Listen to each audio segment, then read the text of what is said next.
First of all, thank you for tuning in. Today I'd like to talk about whether you should buy vintage or buy new audio equipment. In general, you can see from my videos, I'm really into the vintage electronics. I always have been since I grew up in the 1970s. But I'd like to talk a little bit about what you should look for if you are going to buy vintage. First of all, I know y'all are going to be sick and you're going to all throw up when I talk about electrolytic capacitors again, but I figure, well, if they don't see one video, they'll see another, and those electrolytic capacitors in your 30 or 40 or 50-year-old piece of audio equipment need to be replaced. Not me saying it, it's the manufacturers. There's no doubt that their data shows that 15 to 20 years these capacitors start to fail. It doesn't matter what Roy says on this forum or Jack says on another YouTube channel. The manufacturer's telling you this. This isn't just somebody guessing or their experience or their uncle told them. These are the manufacturers, the people who manufacture the product, but also design, test, and validate the product. So I'll shut up about that, but that's a very important part of buying vintage electronics. The electrolytic capacitors will either have to be changed out by you or someone else, or it will have to already been done. So that's a very important part. Also, buying vintage, I think one of the advantages is, as you saw in my videos again, I don't collect any particular brand. So there's a lot of good old vintage manufacturers out there. So if you want a Pioneer, a great brand. If you want a Marantz, a great brand. If you want a Sansui, a great brand. A Kenwood, a Macintosh, a Carver, a Phase Linear. You could go on and on about them. And there's a lot of great brands. So unless you're tied into a brand, there's many, many quality vintage pieces that would work out great for you.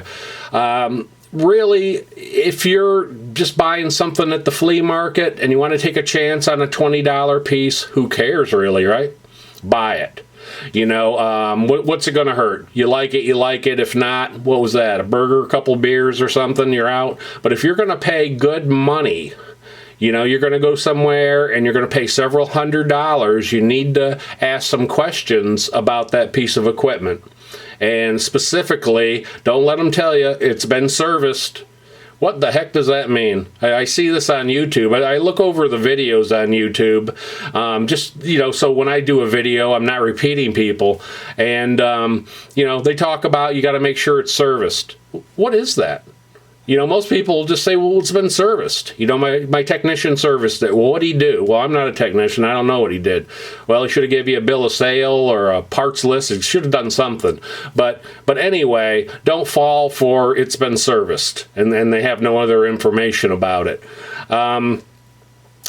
Another thing, while I'm talking about electrolytic capacitors, actually, it makes me think about tube versus solid state. I've got a bunch of tube equipment, and I love the tube equipment, but that's one more thing that's going to wear out, the vacuum tubes. And this isn't me saying, oh, what do you know? Somebody else says their tubes last forever. They don't. Again, the manufacturers will tell you they have a limited lifespan, just like the electrolytic capacitors. The high-end audio companies that make tube preamps and power amps, they all tell you the same thing. You're going to have to replace those tubes. And if you use, like, power amplifier tubes, generally fail quicker than preamp tubes. But if you use a tube power amp every day, you can expect in a year or two, you're going to have to replace the tubes in it. And again, they're not going to blow up, most likely. They're not going to short out and start a fire. But your sound's going to get dull. And the problem with a tube amplifier, it's very slow. And by the time you notice it, this has been going on a long time. And you put a new set of tubes in it and you think, wow, how much better that sounds. So that's another thing you got to keep in mind with tube amplifiers is the cost, and it's expensive, and it's one more thing you got to hassle with. So if you guys are getting into vintage, unless you know what you're getting into, I'd stick with old solid state stuff more so than with tube. A lot of it has to do with budget. You don't have to buy the high-end stuff. You don't have to go look for a $3,000 or $4,000 piece of vintage stereo equipment. It's not necessary. There's a lot of good, inexpensive vintage pieces of equipment. The only issue you've got to worry about, again, is has the unit been gone through? Has it been bench tested? Again, most are not. Most of this vintage equipment you see out there, 99 out of 100 pieces, frankly, are broken. They are. They're broken in some manner. Just because they come up, light up, and you got sound out of 2 speakers, they're broken. What would you expect out of a 40 or 50-year-old piece of electronics? They're broke in some manner. They just are. It's how it is. Yours might sound great, and your dad's might sound great, and, everything's wonderful, but you can almost be guaranteed if they have not been serviced over the last few years, there's some kind of issues with them. It may not be major issues, but still, there are issues. And after 40 or 50 years, what do you expect? There's almost has to be some issues with them. So I, really lean toward the vintage electronics, as you've seen. I lean toward the modern speakers. And again, speaking from a personal standpoint, I work on a lot of different pieces of electronics, preamps and power amps and tuners and, tape decks of all sorts. And I need a pair of speakers that are efficient. And even though I have a pair of floor standing speakers, they have built-in subwoofers. They're fairly small, certainly by vintage standards. And they just do a great job of testing out the equipment I fix. And so I lean toward the modern speaker. And another reason, too, I wouldn't mind collecting modern speakers. But I'd have to have a 100 by 100 building just to put them in, right? I can put a whole bunch of electronics, cassette decks and amplifiers and that kind of thing on a shelf. Real tough with speakers, right? Got a pair of Klipsch horns and a pair of Voice of the Theater, L-Tech Lansings, and well, there goes your house, right? I mean, the whole room's filled up. So, and not to mention trying to move them around. So I'm kind of a modern speaker guy. I think there's a lot of good modern speakers out there that work so well with the vintage electronics as long as it's working correctly. A lot of people don't think you can mix this stuff, but I can tell you from experience over many years that any of the modern speakers will work great with the vintage electronics. Buying new, it's got the typical advantages of buying anything new. Buying a car new, it's got an advantage over buying a used one, right? But it's going to be more expensive. And once you buy it, let's say you buy something for $1,000, new electronics, doesn't matter. It doesn't have to be audio. It could be a TV, whatever. Go to sell that in a year. Boy, right? You paid $1,000 and you're thinking you're going to get $900 for it, and you're just not. Right? Unless you get very lucky, you're going to be selling this thing for $500 or $600.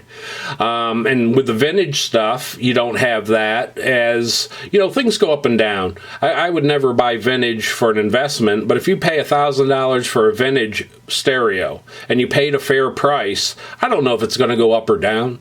It might be worth $1,100 in a year. It might be worth $900, but it's not probably going to drop from $1,000 to $500. In a year. It's already been depreciated. It's worth what it's worth, right? All of us, when you buy something, you pay the price because that's what the market dictates, whatever that price is. So I can't say your vintage stuff will go up, but it probably won't go down as fast as a new piece of equipment.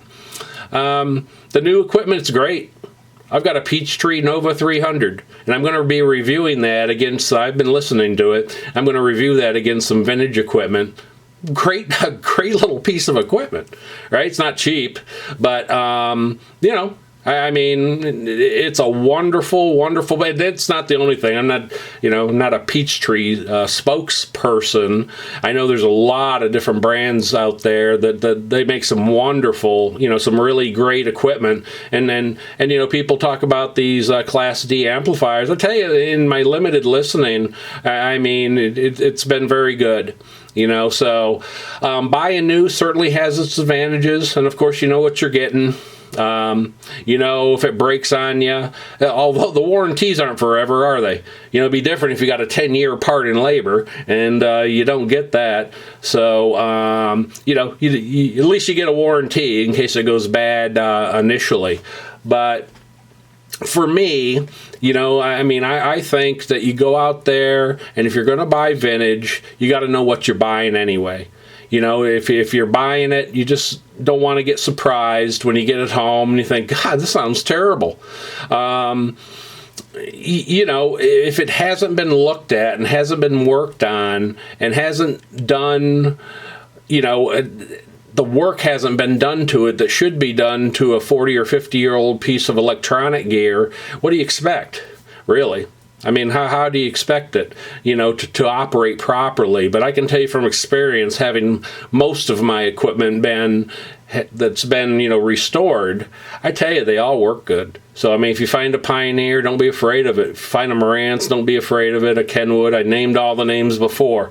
Anything back in the 60s, 70s, early 80s, it's all good stuff when it's working right. It's all good stuff, and it's really, from what I would look at, what you get the best deal on.